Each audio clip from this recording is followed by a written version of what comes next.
Back to live now from Fox, and we have some breaking news as President Joe Biden has just announced that he is dropping out of the 2024 presidential race. This happening just moments ago. You are taking a look at the letter that he has just issued, and we are going to read it in its entirety. It says, "My fellow Americans, over the past 3.5 years, we have made great progress as a nation.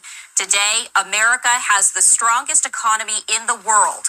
We've made historic investments in rebuilding our nation, in lowering prescription drug costs for seniors, and in expanding affordable health care to a record number of Americans.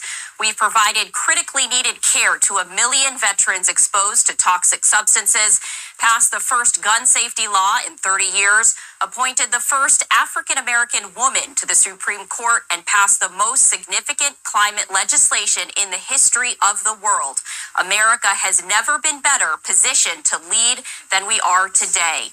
It goes on to say, quote, "I know none of this could have been done without you, the American people. Together, we overcame a once-in-a-century pandemic and the worst economic crisis since the Great Depression.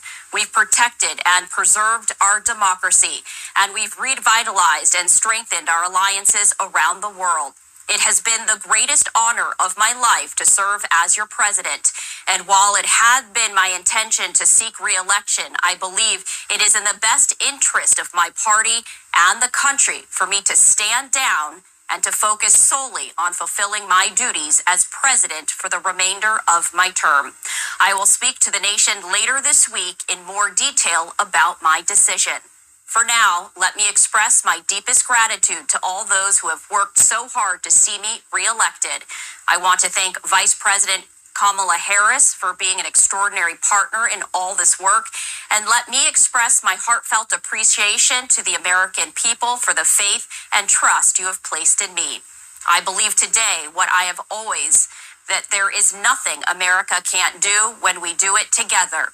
We just have to remember we are the United States of America." The letter signed Joe Biden.